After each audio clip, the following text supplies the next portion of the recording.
नमस्कार, मैं हूं रामकृष्ण शुक्ला और आप देख रहे हैं मेरे साथ ए न्यूज टुडे। बुलेटिन की शुरुआत इस वक्त खास सुर्खियों के साथ। निकाय चुनाव की तैयारियों को लेकर मायावती पार्टी पदाधिकारियों संग कर रही अहम समीक्षा बैठक, सभी जिलों के अध्यक्ष शामिल। आगरा में भीषण हादसा, ट्रैक्टर ट्रॉली नहर में गिरे, ईंटों के नीचे दब गए 6 लोग, एक की दर्दनाक मौत।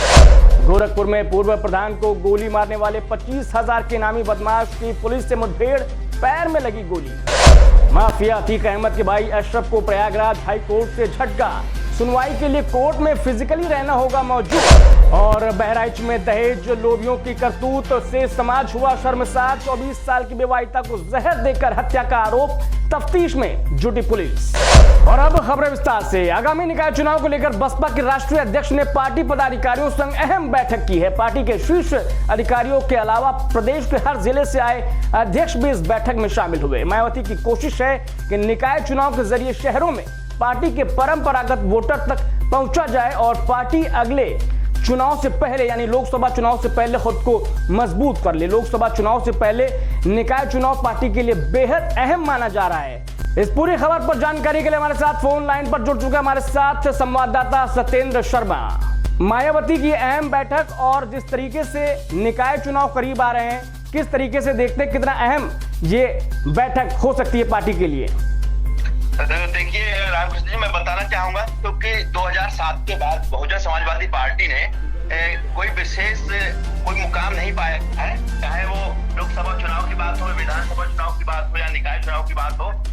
उसके बाद से अभी तक कोई ऐसी बढ़त महसूस नहीं है हुई है, क्योंकि अब जो इस तरीके की बैठक जो हो रही है जिसमें जिला स्तर के और तमाम पदाधिकारी बुलाए जा रहे हैं, तो इससे साफ ये अंदाजा लगाया जा सकता है कि आने वाले आगामी लोकसभा चुनाव और ये वर्तमान में जल्द ही होने वाले निकाय चुनाव को लेकर ये मजबूती की जा रही है। विशेष तौर से आज ये जो बैठक हुई थी, इसमें 75 जिलों के जो प्रदेश अध्यक्ष, मंडल समन्वयक और तमाम पदाधिकारी मौजूद रहे थे।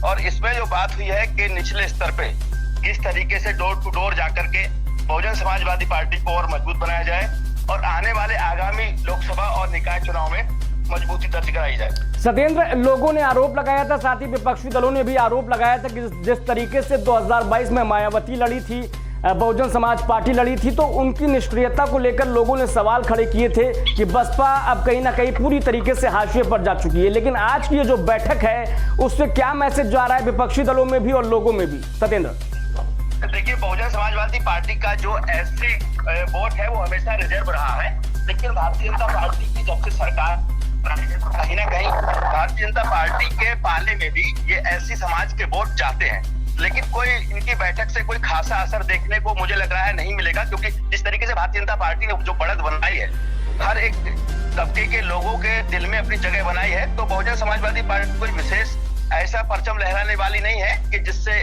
ये अंदाजा लगाया जा सके बहुजन समाजवादी पार्टी बहुत ज्यादा मजबूत होगी। हाँ, अगर फर्क पड़ता है, बहुत अच्छे से काम करते हैं, तब भी कोई खासा असर देखने को नहीं मिल पाएगा कि बहुत अच्छा प्रदर्शन कर पाएंगे। मुमकिन है कि यहाँ पर जिंदा है तो जिंदा नजर आने के लिए मायावती की ये बैठक पार्टी पदाधिकारियों के साथ, लेकिन निकाय चुनाव में कितना ये अहम साबित होगा, क्या कुछ रिजल्ट निकल कर आता है इस बैठक के बाद निकाय चुनाव में, ये देखने वाली बात होगी। बहुत शुक्रिया हमारे साथ जुड़ने के लिए सत्येंद्र। आगरा के रादत नगर इलाके में भीषण हादसा हो गया। यहाँ कुर्रा चित्तरपुर चौकी के पास ईंटों से भरी ट्रॉली नहर में जा गिरी, जिसमें ड्राइवर समेत 6 लोग मौजूद थे। 5 लोगों को नहर से निकाल लिया गया है, जबकि एक की हालत गंभीर बताई जा रही है। इस पूरी खबर पर जानकारी के लिए हमारे साथ संवाददाता अविनाश जायसवाल फोन लाइन पर जुड़ चुके हैं। अविनाश, जिस तरीके से यह हादसा हुआ है, क्या कुछ खबर निकल कर आ रही है, कैसे यह हादसा हुआ और फिलहाल क्या स्थिति है? अविनाश, आपको बता दें, ये एक ट्रैक्टर ट्रॉली पर अवैध रूप से ईंटें लेकर जा रहे थे और उसी दौरान इन्होंने वहां पर सवारियां भी बिठा रखी थी। 5 लोग गाड़ी पर मौजूद थे और नहर के पास मोड़ था, जिस मोड़ को मोड़ते समय अचानक ड्राइवर ने ब्रेक लगाया और ट्रैक्टर ट्रॉली पलटकर नदी के अंदर गिर गई। जी, निश्चित तौर पर इसमें क्या कोई हताहत हुआ है, क्या कोई क्या कुछ जानकारी? ट्रैक्टर ट्रॉली गिरने के बाद वहाँ पर ईंटें उसके ऊपर गिर गई, जिससे 5 लोग गंभीर रूप से घायल हो गए। ग्रामीणों ने तत्काल उनकी मदद की और उन्हें बाहर निकाला, लेकिन इस दौरान एक व्यक्ति की मौत हो गई और 4 घायल हैं, जिनमें से एक की हालत गंभीर बताई जा रही है।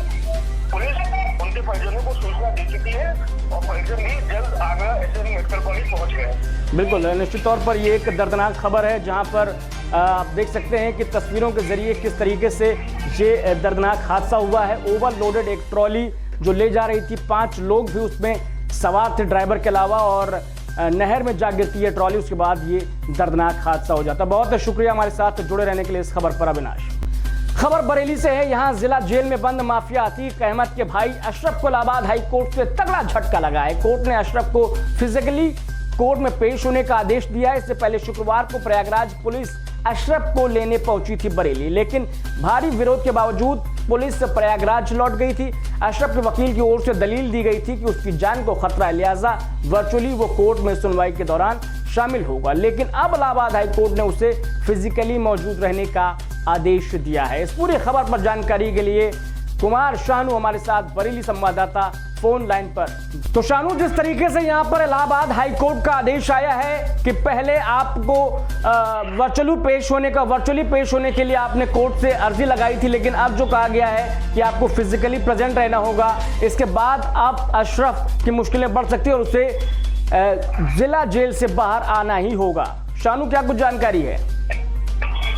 देखिए राम, बिल्कुल आपको बताना चाहूंगा, जिस तरीके से माफिया अतीक अहमद को उम्र कैद की सजा हुई, लेकिन उसके बावजूद अब जो है उसका जो भाई है अशरफ, उसकी मुश्किलें जो है कम नहीं होती नजर आ रही हैं। साफ तौर पर 2 दिन पहले की बात करें तो लगातार उत्तर प्रदेश की जो प्रयागराज की पुलिस है वो बरेली में डेरा डाली हुई थी, और इसके लिए जो उमेशपाल हत्याकांड है उसमें कहीं ना कहीं पहले अशरफ के साथ जुड़े हुए नजर आए थे, जिसमें कई लोगों की गिरफ्तारी भी हुई। और अब जो है अशरफ के पीछे जो है पुलिस पूरी तरीके से पड़ चुकी है, और अशरफ का बचना अब बहुत ही संभावना कम रह गई है, क्योंकि अगर उसको भी सजा कहीं ना होना लाजमी है। क्योंकि देखिए बड़ी बात यह है, अशरफ के कहीं ना कहीं उमेशपाल हत्याकांड से तार जुड़ रहे हैं, और सीधी सी बात है, जो यूपी की प्रयागराज की पुलिस है उसने जो है सीधा कोर्ट से एक एप्लीकेशन लगाई है कि जो अशरफ है उसको रिमांड पर देने की जो कोर्ट जो है मंजूरी दे। लेकिन उस एप्लीकेशन की सुनवाई जो है कल देर शाम हुई, और जो जिस तरीके से जो अशरफ के वकील है उन्होंने भी प्रयास किया, जो वकील उनकी पीसी के द्वारा उसकी पेशी हो जाए, उसको ले जाया ना जाए, क्योंकि उसको अपना एनकाउंटर का खतरा है और उसको कहीं ना कहीं अपनी जान का खतरा। उसने कई आरोप भी लगाए थे, लेकिन जो अशरफ का ये जो मंजूरी जो लेने के लिए उन्होंने एप्लीकेशन लगाई थी पीसी के द्वारा, वो उसको कहीं ना कहीं रद्द कर दिया गया है। और अब जो कोर्ट ने डायरेक्ट निर्देश दे दिया है, और जो पुलिस कमिश्नर प्रयागराज है उनको भी अपनी सुरक्षा के बीच जो है इसको अशरफ को कोर्ट में पेश किया जाएगा। साफ तौर पर फिजिकल तौर पर ये पेश होगा, और संभावना लगाई जा रही है कल सोमवार की सुबह जो है ये प्रयागराज में पेश होने की उम्मीद है। निश्चित तौर पर ये अहम जानकारी हमारे साथ बरेली संवाददाता शानू पहुंचा रहे हैं कि पहले उसने वर्चुअली पेश होने के लिए अर्जी लगाई थी, लेकिन अब जो है इलाहाबाद हाई कोर्ट ने ये आदेश जारी किया है कि उसे फिजिकली प्रेजेंट रहना होगा कोर्ट में। यानी कि इसका मतलब ये है कि अब उसे जिला जेल की 4 दीवारी से बाहर निकलना होगा, उसे बरेली से प्रयागराज कोर्ट में एक बार फिर से पेश होना होगा, एक दफा फिर से MP MLA कोर्ट के बाद अब वो पेशी लगाएगा इलाहाबाद हाई कोर्ट के अंदर। तो बहुत शुक्रिया शानू हमारे साथ इस खबर पर जुड़ने के लिए। 4 साल पहले एक पिता ने हंसी खुशी और थोड़े आंसू के साथ अपनी बेटी को विदा किया था, इस उम्मीद के साथ कि वो ससुराल जाकर अपना नया घर बसाएगी। दुनिया जहान की सारी खुशियां उसे मैसर होंगी, लेकिन अफसोस कि वो ख्वाहिश चंद लोगों की वजह से आज दम तोड़ चुकी है। बहराइच से देखिए सैयद रेहान कादरी की ये रिपोर्ट। तस्वीर में नजर आ रहे वीर सेन ने 4 साल पहले गुड़िया की शादी की थी। जिन हाथों से बेटी को विदा किया था, उन्हीं हाथों से आज बेटी को कंधा देना पड़ रहा है। शायद एक बाप के लिए इससे ज्यादा मुश्किल वक्त कोई हो ही नहीं सकता। बहराइच के थाना खैरीघाट इलाके की यह पूरी घटना है। भागवतीपुरा की रहने वाली 24 साल की गुड़िया ने दुनिया को हमेशा हमेशा के लिए अलविदा कह दिया। जिस ससुराल में दुनिया जहान की सारी खुशियां मिलने की तमन्ना पाले ये बेटी आज से 4 बरस पहले इस घर में आई थी, आज उसी घर से इसका जनाजा उठ रहा है। हैरत अंगेज है और दिल को दुखाने वाला भी, पर क्या करें, दुनिया ने तरक्की के हर मोड़ पर बेटी को या तो जहर देकर मार डाला या जलाकर मार डाला, और इस नापाक इरादे के पीछे ख्वाहिश वही चंद पैसे यानी और ज्यादा दहेज। कहाँ के रहने वाले हैं? लोधनपुरा थाना खैरीघाट। ये कौन है आपकी? बिटिया है, क्या उम्र है इसकी? इसकी उम्र 24 साल जरूर है। क्या नाम है? गुड़िया। शादी हो गई थी? हाँ शादी हो गई। कितने साल पहले? 4 साल। कैसे मौत हुई? मौत हुई जहर दे के मार दी। किसने? दामाद ने, राकेश ने मारा। घर में मारा था। वजह था दहेज मांग रहे थे कि 3 लाख रुपया हमको दीजिए, हम नहीं दे पाया था, मार दिया। क्या साल पहले शादी हुई थी? 4 साल। बच्चे हैं? हमसे साहब ना वो बोला है, ना जाला है, ना हमसे उसे छांट है। बेटी का शव उसी के घर में संदिग्ध हालात में बरामद हुआ है। परिजनों ने जहर देकर हत्या किए जाने की आशंका जाहिर की है। पिता ने बताया कि बेटी की शादी राकेश नामक युवक से की थी। राकेश खेतीबाड़ी का काम करता है। मृतक के पिता ने बताया कि राकेश लगातार दहेज और रुपयों की मांग करता रहा। उसकी मांग पूरी न होने पर दहेज लोभियों ने उनकी बेटी की हत्या कर दी। सूचना पर पहुंची पुलिस ने शव को कब्जे में लिया है और पोस्टमार्टम के लिए भेज दिया है।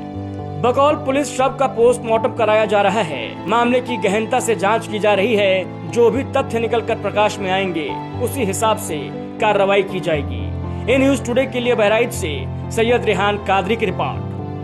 चंद रोज पहले उसने योगी आदित्यनाथ को चैलेंज किया था। चैलेंज एक पूर्व प्रधान पर गोलियां बरसाकर, लेकिन शायद उसे यह अंदाजा नहीं था कि जिस हाईवे को पकड़कर वो योगी की पुलिस को चुनौती दे रहा है, उसी पुलिस से एक रोज उसका सामना हो जाएगा। सामना भी हुआ और एनकाउंटर भी। और फिर आगे क्या कुछ हुआ, देखिए गोरखपुर से रविंद्र चौधरी की ये रिपोर्ट। गोरखपुर के बेलीपार इलाके में बीते दिनों पुलिस को चुनौती दी गई थी। चुनौती कनैल गांव के रहने वाले शशि मौली शुक्ला पर ताबड़तोड़ गोलियां बरसाकर बाइक सवार बदमाश पुलिस को ये चैलेंज कर रहे थे कि ना हमें खाकी का डर है और न कानून के शिकंजे का खौफ। अपने गांव के पूर्व प्रधान रहे शुक्ला अपने 3 बेटों संग ठेकेदारी करते हैं। पुरानी रंजिश में की गई वारदात में बदमाशों ने करीब 8 से 10 राउंड फायर किया। 4 गोली शशि मौली को लगी, जिसके बाद शुक्ला की हालत नाजुक बनी हुई है। इस वारदात को तब अंजाम दिया गया जब योगी आदित्यनाथ 3 दिनों के दौरे पर गोरखपुर पहुंचे थे। दरबार लगाकर जन समस्याएं सुन रहे थे। शहर में योगी की मौजूदगी और बदमाशों का जिले की पुलिस को ठेंगा दिखाना तो लाजिम था कि एक्शन तो होगा, और वही हुआ भी। चंद रोज पहले जो शशि को गोली मारकर खुद को बहुत बड़ा बदमाश समझ रहा था, आज वो अपने घुटनों पर भी नहीं बैठ सकता। उसके घायल हालात ने आज उसे स्ट्रेचर पर ला दिया है और इन सब के पीछे गोरखपुर पुलिस का गुड वर्क रहा है। आज जनपद गोरखपुर के थाना रामगढ़ ताल की जमीनी गार्डनिया सोसाइटी के सामने शाम के समय सघन चेकिंग चल रही थी।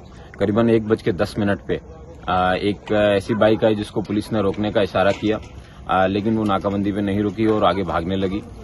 उसके बाद में पुलिस ने अगले नाके पे बताया और प्रॉपर तरीके से चेकिंग करने के लिए बताया, लेकिन वहां पे जब बाइक वाले को रोकने का प्रयास किया तो उन्होंने पुलिस पार्टी पे फायर किया। देर रात थाना रामगढ़ ताल इलाके में अपराधियों की रोकथाम के लिए चेकिंग अभियान चलाया जा रहा था। इसी बीच 2 व्यक्ति मोटरसाइकिल पर सवार होकर जा रहे थे।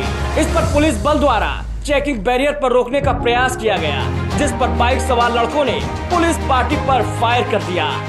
जवाबी कार्रवाई में पुलिस पार्टी ने फायर किया तो एक शख्स को दाहिने पैर में गोली लगी और वो मौके पर ही गिर पड़ा, जिसे इलाज के लिए अस्पताल ले जाया गया, जबकि दूसरा बदमाश मौके से भाग निकला। पूछताछ में मालूम हुआ कि घायल व्यक्ति का नाम आकाश है। आजमगढ़ का रहने वाला आकाश 25,000 का इनामी बदमाश है। कार्रवाई में सिखलाए हुए तरीके से पुलिस ने जवाबी फायर किया। उसमें एक अभियुक्त को पांव में गोली लगी और वो वहीं गिर पड़ा। उसके बाद में वहां से उसको अस्पताल ले जाया गया है। बाद में पूछताछ किया गया, पता चला कि उसका नाम आकाश है और वो 29 तारीख को एक शशि मौली नामक व्यक्ति को पिस्टल से फायर किया गया था उसके ऊपर, एवं उसको 4 राउंड गोली लगी थी। उसकी अभी भी क्रिटिकल कंडीशन में है। इसका एक साथी अभियुक्त यहाँ से जंगल की ओर भाग गया है, चिड़ियाघर की तरफ। उसको भी कॉम्बिंग ऑपरेशन तलाशा जा रहा है। इसके पास से .32 बोर की एक पिस्टल, 2 खोखा कारतूस, घटना में प्रयुक्त होंडा शाइन बाइक बरामद की गई है। बहरहाल पुलिस आकाश के जरिए अन्य बदमाशों की तलाश कर रही है। ए न्यूज़ टुडे के लिए गोरखपुर से रविंद्र चौधरी की रिपोर्ट। तो फिलहाल मेरे साथ इस बुलेटिन में बस इतना ही, लेकिन देश दुनिया की बड़ी और तमाम अहम खबरों के लिए आप बने रहिए ए न्यूज़ टुडे के साथ।